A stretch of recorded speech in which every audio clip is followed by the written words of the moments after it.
ओम नमः शिवाय। सूत जी ने नेत्र खोलते हुए अर्षियों की ओर करुण दृष्टि डाली और मंद मुस्कान के साथ बोले, हे तपस्वी ऋषियों, आपने शिव पुराण की उत्पत्ति की दिव्य कथा सुनी। अब समय है यह जानने का कि यह पवित्र ग्रंथ केवल उत्पत्ति की कथा नहीं, बल्कि जीवन का मार्गदर्शन भी है। नैमिषारण्य का वन पूरी तरह शांत हो गया। पत्तों की सरसराहट तक मानो रुक सी गई। सूत जी बोले, शिव पुराण एक ही धारा नहीं है, यह कई खंडों में विभक्त है और हर खंड मनुष्य के जीवन के एक गहरे रहस्य को प्रकट करता है। शिव पुराण के प्रथम खंड में भगवान शिव की महिमा का विस्तार है।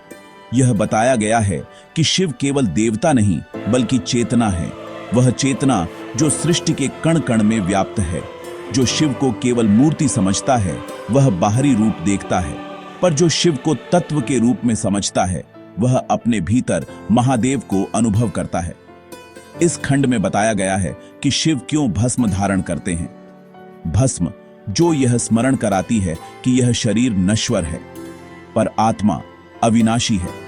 शिव का गले में सर्प धारण करना यह सिखाता है कि जो भय को वश में कर ले वही मुक्त होता है।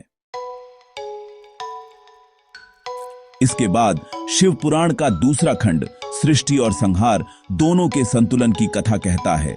यह बताया गया है कि सृष्टि को चलाने के लिए केवल रचना ही नहीं, संहार भी आवश्यक है।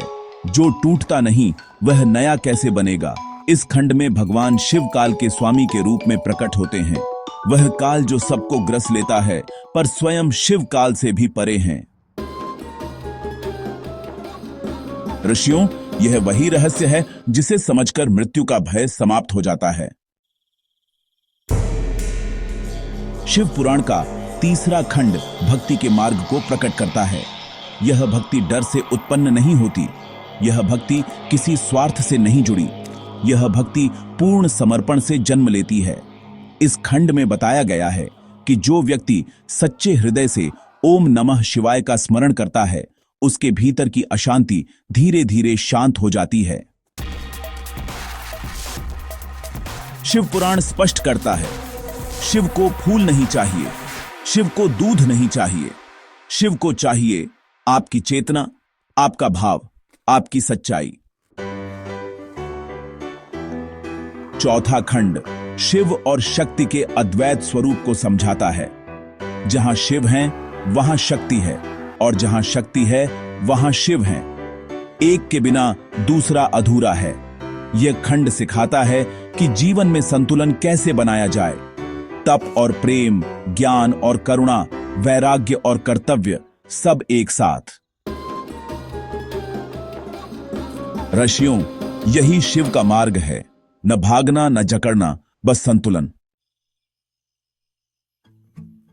इसके पश्चात शिव पुराण का वह खंड आता है जो मनुष्य को मोक्ष के द्वार तक ले जाता है। यहां बताया गया है कि मोक्ष मृत्यु के बाद नहीं, जीवन में ही अनुभव किया जा सकता है। जो व्यक्ति अहंकार को त्याग देता है, जो क्रोध को ज्ञान में बदल देता है, जो लोभ को सेवा में बदल देता है, वही जीवित मुक्त है। शिव पुराण यह नहीं कहता कि संसार छोड़ दो। शिव पुराण कहता है, संसार में रहकर आसक्ति छोड़ दो। ऋषियों ने सूत जी से प्रश्न किया, हे महामुने, शिव पुराण का पाठ किस प्रकार किया जाए। सूत जी बोले, श्रद्धा से, नियम से और धैर्य से। जो प्रतिदिन थोड़ा सा भी शिव पुराण सुनता है उसके विचार धीरे धीरे शुद्ध होने लगते हैं। उसका मन स्थिर होने लगता है। उसका जीवन दिशा पाने लगता है। शिव पुराण का श्रवण पाप नाश के लिए नहीं, चेतना जागरण के लिए है। जहां शिव पुराण का नाम लिया जाता है वहां भय टिक नहीं सकता। जहां शिव पुराण सुना जाता है वहां मृत्यु भी भयावह नहीं रहती, क्योंकि वहां मनुष्य समझ जाता है, मैं शरीर नहीं हूं, मैं चेतना हूं, मैं सीमित नहीं हूं, मैं शिव स्वरूप हूं।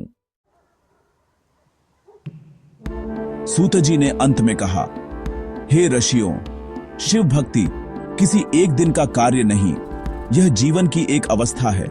जब हर कर्म पूजा बन जाए, जब हर श्वास मंत्र बन जाए और जब हर मौन में शिव की उपस्थिति अनुभव हो, तब जान लेना कि शिव प्राप्त हो चुके हैं। नैमिषारण्य में घोर शांति छा गई। ऋषियों के नेत्र आंसुओं से भर आए और उनके हृदय में केवल एक ही स्वर गूंज रहा था, हर हर महादेव, ओम नमः शिवाय।